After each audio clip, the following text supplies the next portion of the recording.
Good morning, everyone. Welcome to our webinar. I'm Victoria Trudgill, Head of Marketing and Communications at MENA, and I'll be your host for today's session. This morning, we'll be sharing insights from our Autumn EV report, which has been built from 60,000 charge sessions consumed at home and in public between September and November amongst our customer database.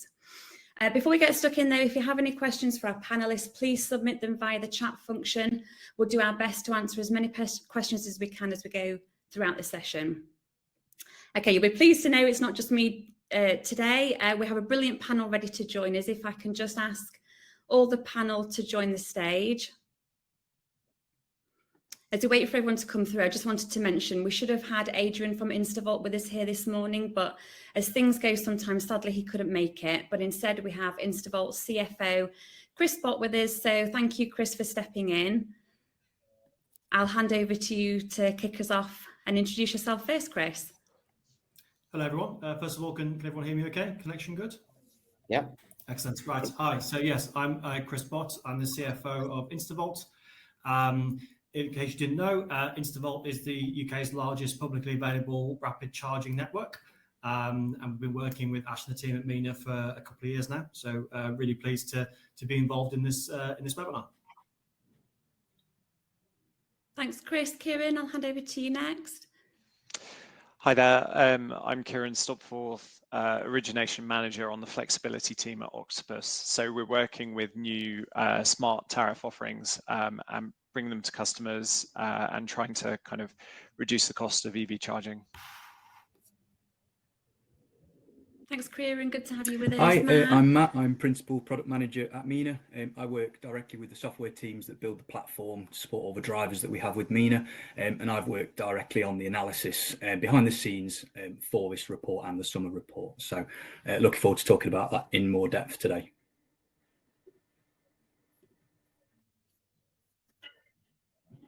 Ash, over to you. Yeah, and I'm the CEO at MENA. I think we were pretty amazed at how much response the first report got. So here we are with our second. Great. Thanks so much, panel. It's really good to have everyone with us today.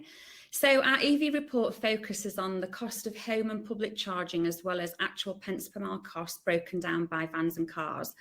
And Matt, who's just explained, was an integral part of putting this report together from a data perspective, is going to talk through our key findings, and then we're going to go into more detail with our panel for each of the sections. So Matt, I'll hand back over to you to do a Yeah, sure. So yeah, we've been able to get some really interesting insights from both our autumn analysis and also comparing autumn to our previous summer analysis. So the average cost of charging an EV at home has gone up by 4 pence since summer to 30 pence per kilowatt, with the highest cost seen at 63p and the lowest cost seen at 5p. With the 63p, I should say it's worth bearing in mind that high cost was seen for charging done in September before the energy price guarantee was introduced in October. So obviously a big change faced by drivers in that period. If we look at public charging, we can see a similar trend. The average cost of charging an EV in public has increased by 14 pence since summer to 70 pence per kilowatt, with the highest cost seen at £2.53 and the lowest cost seen at 30 pence. So with the highest cost on this one, again, you have to factor things in like additional fees that occur at the charging point and things like that. If we jump to the next slide, please, and we look at the mileage costs of the vehicles, charging at home is the more cost-effective way for drivers that can. So the average pence per mile cost for a car was 8p and for a van was 12p. And for those that do still need to charge on the road, the cost of public charging goes up to 19p for a car and 28p for a van. So on the topic of public charging with vans, Vic, I think we're going to talk a little bit more about that next. Cool. We are. Thanks so much. And just to clarify, I'm just seeing some messages ping through. Hopefully everyone can hear us. Paul's confirmed you can hear them, so hopefully everyone else can. Hopefully there's not an issue with the sound. And just to clarify, the period is autumn, so September through to November of 2022 is the data that we're talking about. So moving on to public charging then, the average cost of public charging has increased at a much higher rate than home charging. Our data for the autumn period shows a 14p increase when compared to the summer, whereas home increased just by 4 pence. Chris, I'm going to come to you. Can you just give us a little bit more insight as to why public charging networks have had to increase charging costs so significantly, obviously other than the obvious rise in energy prices?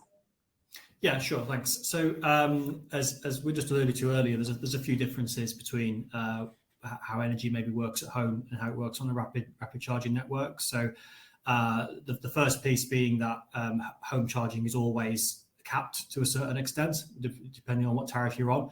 That doesn't apply to businesses, so that the full pass-through will occur. In terms of some differences structurally and technically, which I think is important to note, running a rapid charging network is a much more powerful setup than running a home charger box on the wall. So what that then tends to do is it then introduces things such as capacity charges and DNO, district network operator, connection costs to the grid. So just to make that into simple terms, because one charger, and remember Instavolt may have a bank of 8, 16, 32 chargers, but because one charger will pull a hell of a lot of power off the grid, what the network will do is it will charge what's called a capacity charge, which is a premium on reserving the amount of capacity that you may need at any one time, because you don't know when somebody's going to plug in. That doesn't happen on home charging.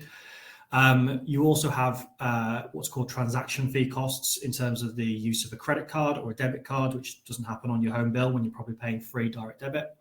And the final piece is the complexity of the kit.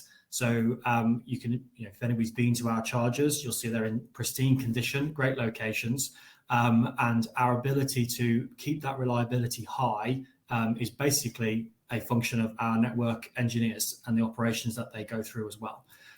So in terms of parts replacement, which is frequent to make sure that actually the kit is always operating at its best, and the software licensing that we use to remote connect to the chargers as well. So all these things come with those just incremental pieces of cost that can make a big difference.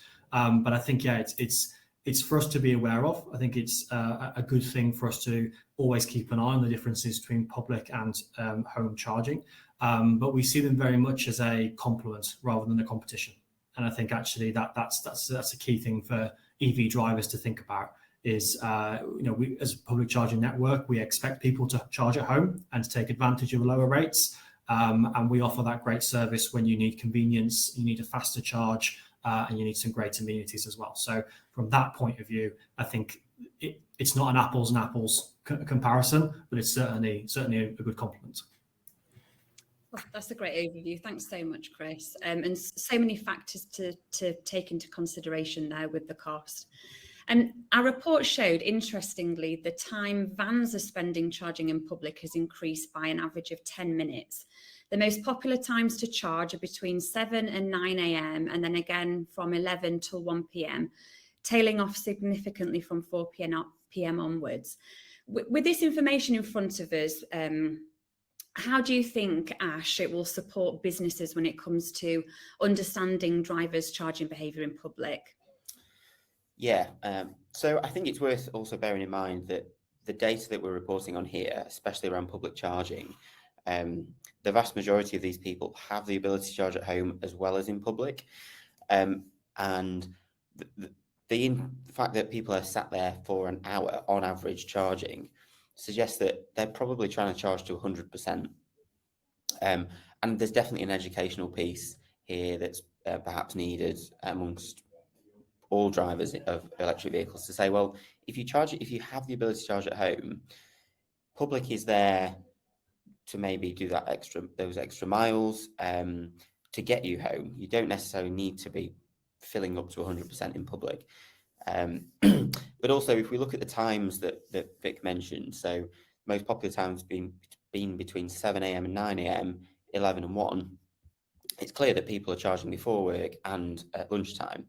Now, we're never going to probably get to a world where there's a charge point for every single electric vehicle on the road. So we probably can't go into this assuming that we'll all just stop at lunchtime and charge our vehicles.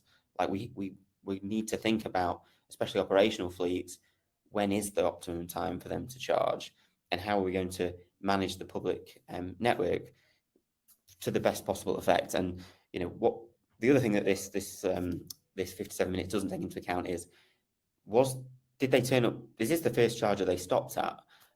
You know, I rate Instavolt for their reliability, but perhaps, you know, they turned up to another network and they had to, you know, spend half an hour trying to figure out if the charger was working, and then ultimately probably turned up at an Instavolt charger and it worked. So yeah, there's lots of factors when it comes to public charging and the amount of time spent there.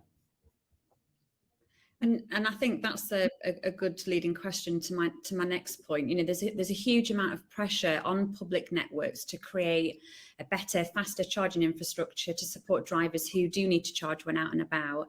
Chris, what are Instavolt doing to help reduce the time drivers are having to queue before they're able to charge? Sure. Well, I think the first thing that's focused for Instavolt is rollout. Fundamentally, I know it sounds obvious, but you know, we've moved. I think the market is moving away from one, maybe two chargers at a location, and being more convincing to say, look, there's demand for this, and we're able to work quite hard with partners to explain to them the benefits of doing this, and therefore fundamentally just getting more chargers onto locations, I think is the first sort of most basic way of dealing with that. I think to some of the more complexities of it, I think it's more around, as Ash was mentioning there, making sure people are educated from you don't need to be there until you've got 100% of your battery. And I think we have some ways of communicating with the drivers during their charge, as some sort of CPOs do as well, which means actually we can inform and educate that once you get past 80% of your battery, you're probably then slowing down quite a lot and you probably don't need that extra piece. I think then the other piece that we need to consider is the right charger for the right location as well. So I think speed of charging is going to be important, but it's not the be all and end all. So I think actually the right speed for the right location will mean that actually people can get to what they need to get to and move off the charger reasonably quickly.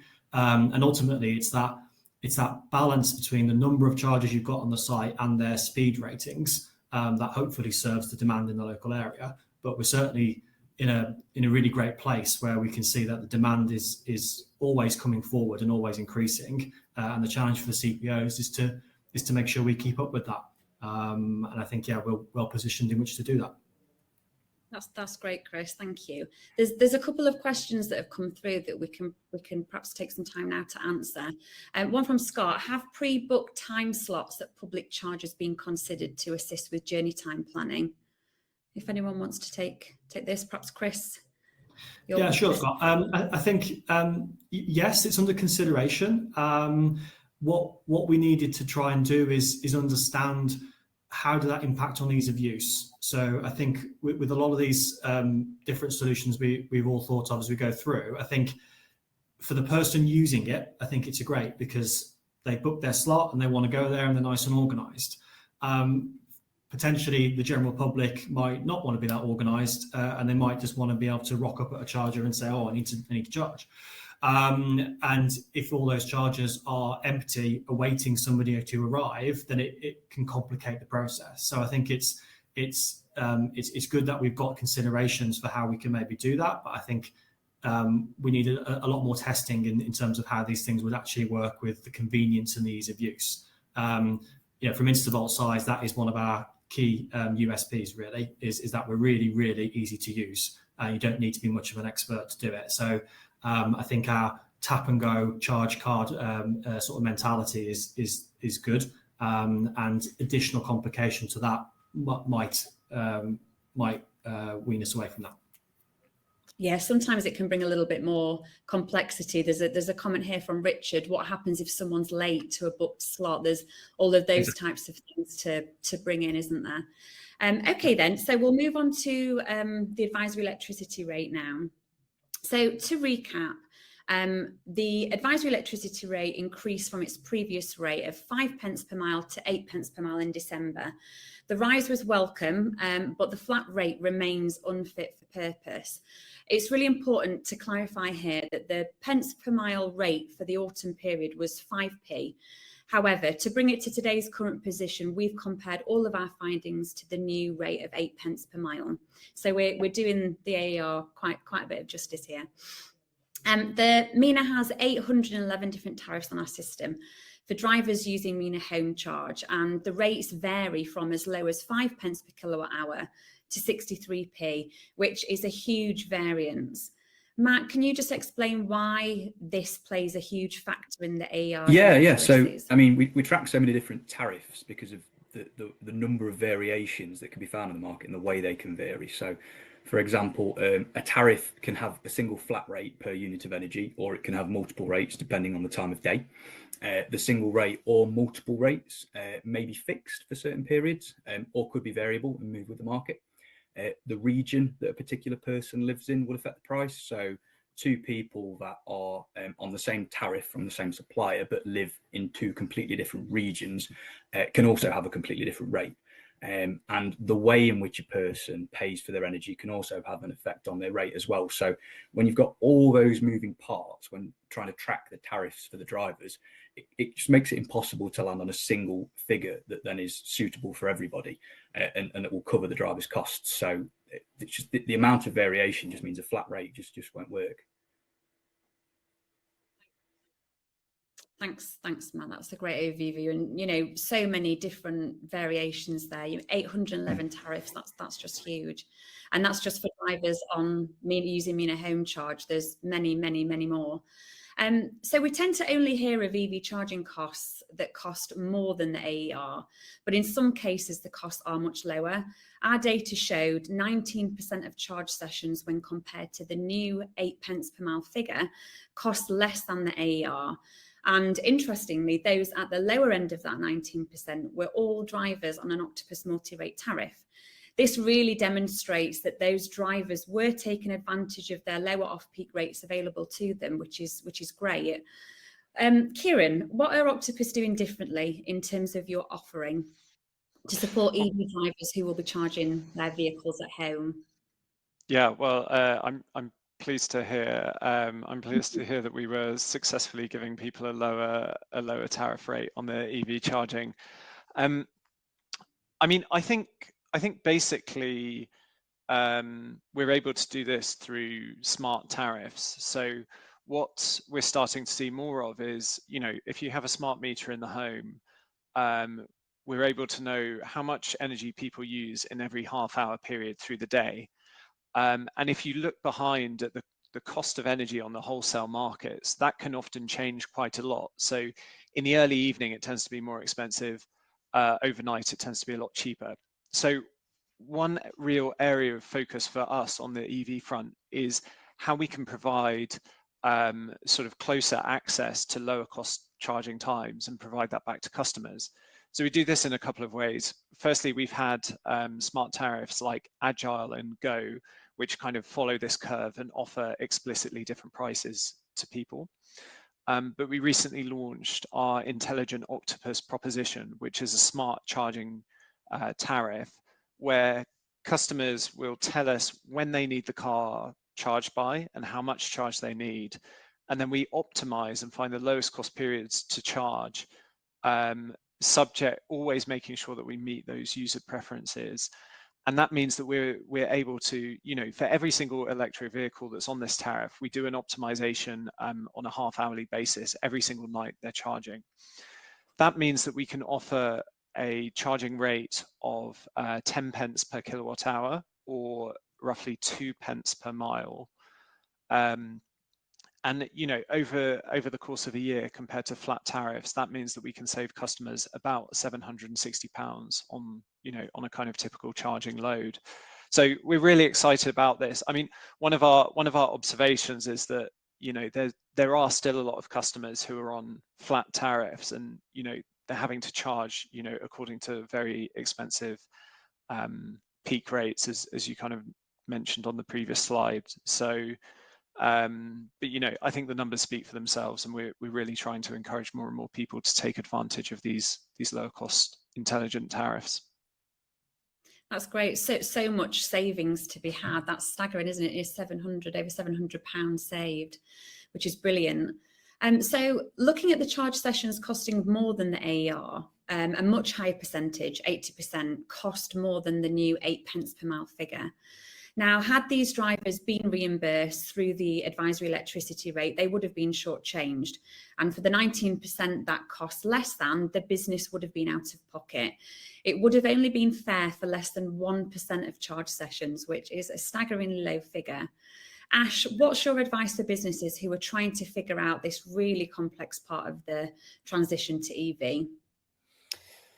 Well, I think I can absolutely understand why we all want AER to work, because it's simple. It's a pence per mile that we can just pay our drivers. I can absolutely also understand why it works in fuel, because even if we look at, say, the cheapest pence per litre, which I don't know exactly what it is, but it'll be around 120 a litre, and perhaps the most expensive today maybe 180 a litre. There's a gap, but we're not talking hundreds of percent multiples. If we go back and look at the 5p that we saw on the earlier slide, up to the potential 70p plus that we could be paying in public, that's like the equivalent of a pound a litre versus nearly £20 a litre. So trying to pay a flat rate across such a broad spectrum is almost virtually impossible. And the danger that we're getting into here is that as the AER rate goes up, we're always going to be benefiting those who can charge at home and can choose an Octopus Smart tariff and can take advantage of 2 pence. So if we saw the AER rate reach maybe 12p, which I've heard people suggest it should be, then the people that have to charge in public and can't charge at home because they don't have a driveway are just being in some ways discriminated against.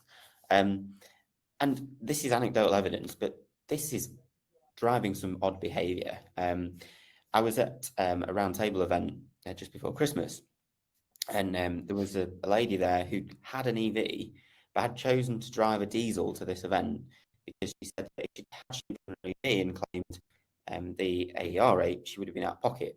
Whereas because she took a diesel vehicle, she knew that she would be covered for the cost of charging. So, we've got to be careful. Appreciate we're all looking for simple solutions, but and I'm doing a shameless plug here of MENA. Like, we pay actual cost. So regardless of whether someone's on an Octopus tariff or has to charge every day in public, every driver will be paid accurately and fairly, and so it's fair for the business and fair for the employee. Great, thank you, Ash. I've got some questions from the audience here. A really, really interesting one from Henry. The cost per mile is also dependent on the miles you get from 1 kilowatt, and this varies considerably. Yes, I suspect. So what data is used in the calculation? So Matt, perhaps you're best to answer this one. How can we say this is accurate data? Yeah. So I've noticed there's quite a few questions of a similar vein. So if I just break down sort of the data just in breadth first, and then we can talk specifically about how we get to that ppm. So we could talk about these things because of the things we track. We're confident in this analysis because of the level of granularity that we get from our data. So in order to successfully support the businesses that we work with in accurately covering those EV charging costs, we track every charge session, as you'd imagine, made by every driver, whether it was made at home or on the road. We can see the cost of that charge session. We can see the consumption of that charge session. We can see when it started and when it ended. For home charging, we can see the driver's electricity supplier and the tariff, and that includes all that variation I spoke about earlier. So whether it was single rate or multi-rate, which might change throughout the day. So we can see that shift, and we know the vehicle that each driver is driving, so we can understand its mileage. So we've got a vast array of data points that we can use to get to these kind of insights. And then when it comes to kind of the vehicles involved, yes, we know which vehicle has been used in that charge session, so we can take the declared mileage according to manufacturers for those where we can't put it in the vehicle. And I think that's fair to say that's best case scenario. So the manufacturer is not going to declare their cars worse than it is. So when you look at that, you can then track down to the pence per mile cost. But again, as we spoke about with tariffs, vehicles have such variation as well, right? So not only is there variation across efficiency with vehicles, how they are driven will be different between each driver, when they're being used, time of day, temperature, all these things that change how efficient that vehicle will be. I've seen some figures quoted. The average of all the vehicles that we see in our system at the moment is about 3.3 miles per kilowatt, but obviously we've got such a variation between. So again, it's the same message. A flat rate with AER is not going to work when you add all this variation in alongside all the tariffs that I spoke about before. Thank you, Matt. That's a great overview. Hopefully that's answered all of those questions around how we calculate our data. So moving on then to home charging. Of our 60,000 charge sessions, 92% of charges were consumed at home. And with an average kilowatt hour of 30 pence throughout the autumn period, it's really easy to see why. Charging at home is undeniably cheaper and more convenient for those who are able to. Kieran, what are your predictions of the cost of domestic energy over the coming year? Yeah, so I mean, I guess to sort of gaze into the crystal ball a bit, and you know, nothing I say is probably particularly binding or possibly not too well informed either. But I mean, what we saw this year was kind of a few historic shocks, kind of combining the COVID recovery and the war in Ukraine.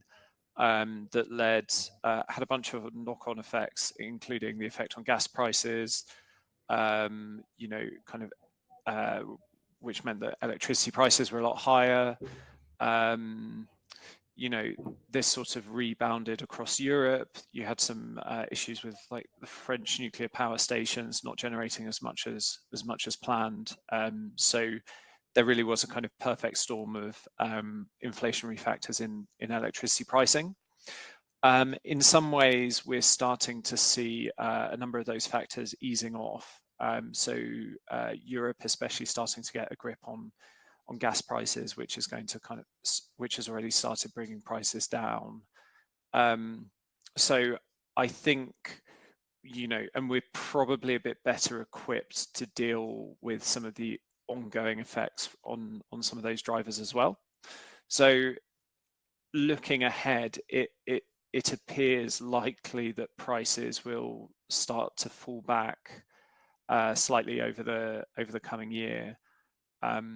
But you know, there's always sort of a lot of uncertainty associated with it, with any of these forecasts. I mean, a lot of providers, you know, there's been a lot of sort of discussion in the press around like wholesale prices have dipped quite a lot actually, because we've had quite a warm January so far. So why aren't the suppliers immediately passing this on to customers? I think the answer is, you know, in many cases we would love to be able to do so, but you know, there is a bit of a time lag associated with hedging, because you buy energy for these contracts several months in advance. So I think we're sort of hopeful, optimistic that some of these prices will start to recede, but it is a very sort of challenging. Some of the sort of cost drivers are pretty challenging right now. Thank you, Kieran. Such a, you know, it's great to see that and hear that there's a possibility of that coming down, and I think it's always good to be optimistic that will happen, which is good news. So another question here, probably best place for Matt. I think it'd be good to clarify how MENA account for vehicles that are plugged in at home. So if a vehicle was plugged in, let's say for 10 hours, but they're only set to charge for 6 hours of that total time, how can you just explain how MENA accounts for that? Because I guess it falls on from the similar point earlier, you know, how do we show that our data is accurate? I think it falls in. Yeah, it's a really good question. Well. So the way we handle this is to track the cost against the start and the end time of the charging activity itself, not just the plug in and plug out time. So obviously, like, you can plug in your car at a certain point, but it doesn't mean you can then program it with an app and say start charging later, right? And if you've got a multi-rate tariff, you can then take advantage of the lower overnight rates, right? So we then have to be sort of conscious of that. So what we can do is see the start and the end time of the consumption. and then use that in conjunction with the timings of a driver's multi-rate energy tariff, if they are on one, to accurately calculate that cost. And then even if that session spans kind of multiple periods, so if there's a sort of a cheaper, it started at the beginning of one period of that multi-rate tariff and then finished in another period, subject to 2 different rates, we can calculate that accurately then. And that's something that we automate. That's not something that I sit there manually doing. So, and I wouldn't want to. So, yeah, a lot of complexity there. But yeah, we accommodate for that. I think it would take the whole of MENA team a week to do that manually, wouldn't it? I wouldn't volunteer. No, me neither. For businesses who need to manage the split of home and public charging amongst their drivers, some businesses might think, oh, I can just concentrate with home charging or public charging. Some might not have the ability to charge at home, and drivers who do, there'll be times when they obviously have to top up using the public network. Ash, why is it important for businesses to make use of all available charging options, not just focusing on one or two? So, I think we're away from this chain of thought now, but we have to get away from this idea that charging an electric vehicle will be like fueling a car, and if every forecourt in Britain was turned into an electric charging station, all our problems would be answered. Because the amount of power that would be required to power a 350 kilowatt charger, it just the infrastructure would just melt down. So we have to utilize like the best places to charge, and I've heard this phrase from quite a few customers now. But the best place to charge any electric vehicle is where it sleeps, because you can charge it slowly, take advantage of off-peak rates, take advantage of periods where generation is low. So, hence why Octopus are putting out these smart tariffs that are cheaper overnight. But, even with a home charger where you can charge a vehicle where it sleeps at the cheapest rate, wake up to a full battery, get on with your day, at some point you're going to have to charge in public. The vast majority of us will do journeys that will exceed the capability or the range of the vehicle. So we'll have to charge in public. So then we have to rely on the public network. And again, those that can't charge at home because they have no driveway or no ability to charge at home, perhaps they're going into an office and they're staying in the office for 7-8 hours a day. So again, we can charge the car in the workplace and make use again of our employers' electricity or charging, office charging. So again, you can't just say, right, our strategy is everyone's going to charge on the road. Like you could, but we'll hit a wall at some point where that's just not feasible, because there's either not enough chargers because everybody's taking that approach. So there's a place for everything, I think, is the answer. And again, that kind of goes back to why it's really difficult to rely on the AR rate, because we've got such a broad spectrum of charging costs. Just while I'm talking as well, I just want to pick up on one point on that Matt mentioned around how we calculate the pence per mile. Like, we are being quite generous in these pence per mile ratings, because we are using what the manufacturers publish in terms of efficiency ratings. In the next report, we are going to show some actual data from real mileage, because we know that the real mileage, that we'll be pulling from some telematics, does in fact vary from what the manufacturers say the vehicles will do. So yeah, I think there's some generous numbers here in terms of the actual pence per mile.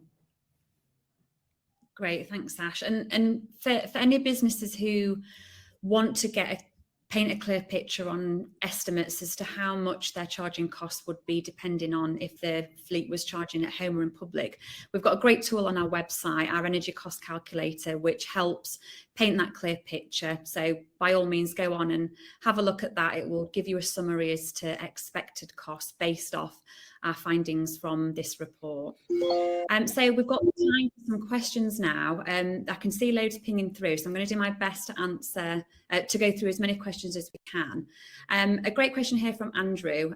With the built-in telematics in most EVs, should the OEMs not be sharing this anonymised data with HMRC to drive AER on both energy costs and average miles per kilowatt hour from vehicles? Anyone want to take that? Ash, you might be best placed. And I think So part of the ongoing development we're doing at MENA is integrations with telematics, integrations with vehicles directly.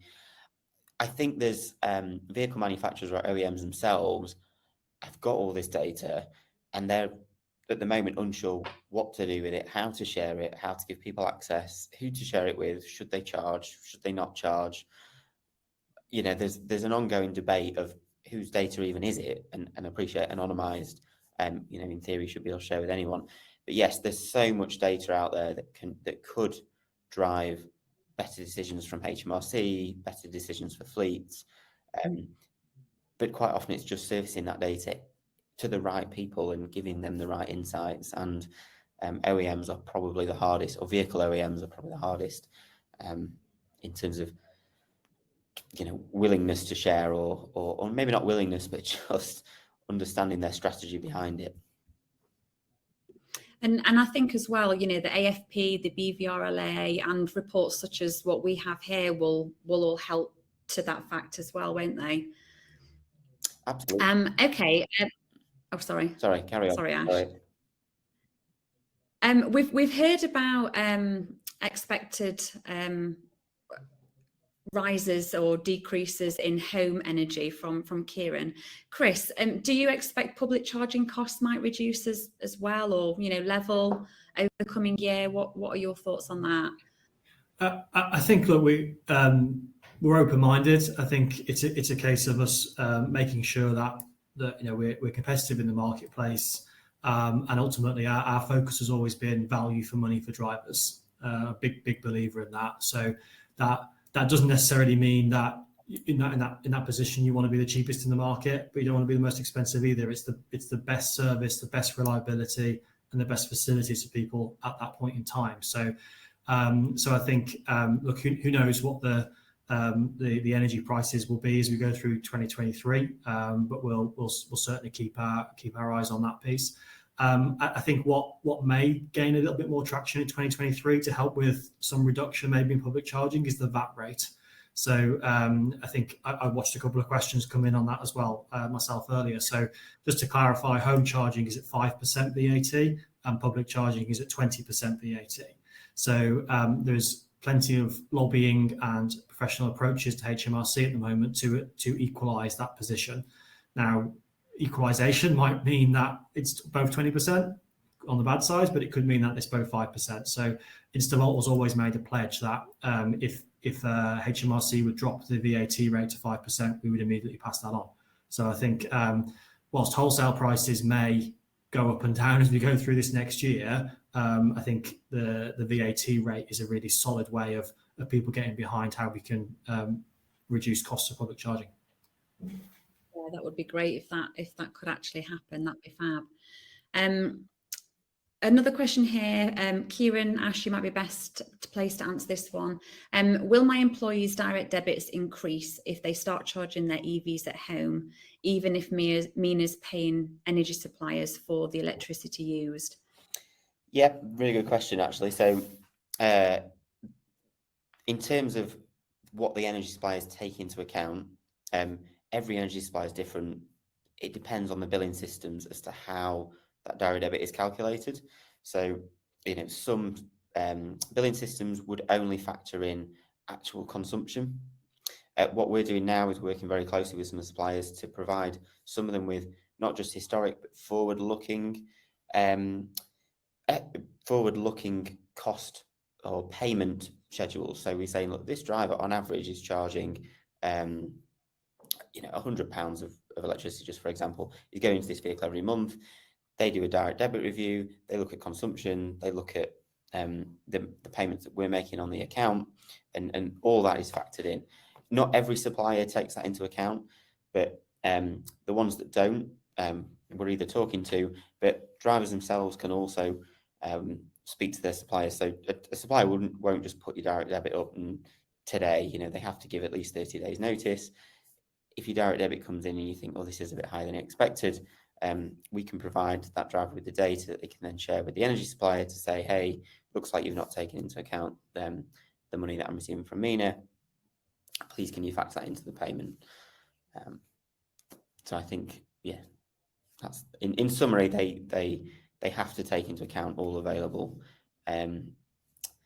data, including consumption and payments, to calculate the direct debits. Great, thank you, Ash. Another question here around personal and business use. I have a pod point charger fitted. If that driver had their own electric car and only one charge point, can Mina differentiate between work and private charge sessions? In other words, would the homeowner be reimbursed a total kilowatt consumption, including their private mileage only? Yeah. Matt or Ash? So I think there's two elements here. There's potentially private vehicle and business vehicle. So a number of ways we address that, and to some degree this does depend on the charge point hardware. So some hardware has the ability to have RFID cards, so we can initiate a charge using a business RFID tag. Others have the ability to select in the app whether the charge session relates to their work vehicle, business vehicle versus a privately owned EV. And then we would only take into account the business vehicle. The ones that have private mileage on their EV. Now, it's not so much charge session by charge session, because you don't necessarily charge your vehicle and then go to Tesco and then charge your vehicle and then do a journey for work. It's about the total cost of charging that vehicle compared to the private miles. So we have a feature called private and business mileage split. And when we turn that on, we'll either ingest data from mileage capture systems to then generate a report which will show you the actual cost of your private miles versus your business miles, or we work with quite a lot of fleets where some of them are writing down odometer reads at the start and end of the day, calculating private miles, calculating business miles, and they can enter that data into our app manually. A vast majority, a huge amount of fleets do that, and then again we spit out the data that says cost of business miles, cost of private miles. Great, thank you, Ash. That's a great overview. So I hope that answered your question there. So before we close our session today, I just wanted to let everyone know the physical report will be sent to each attendee shortly after the close of the webinar, via email. So please do have a read through when you get a chance. And, as always, we'd love to hear any feedback that you have. Linda, you shared some great feedback in the chat, so thank you. And that's all we have time for today. So thanks everyone for joining us. I hope you found it really insightful. Obviously, a special thank you to our panel. Thank you so much for joining us and taking the time out of your day to join in the conversation. For anyone wanting to learn more about Mina, please get in touch via contacting sales at Mina, or you can have a little browse over our website, and we'll see you next time. Thank you so much.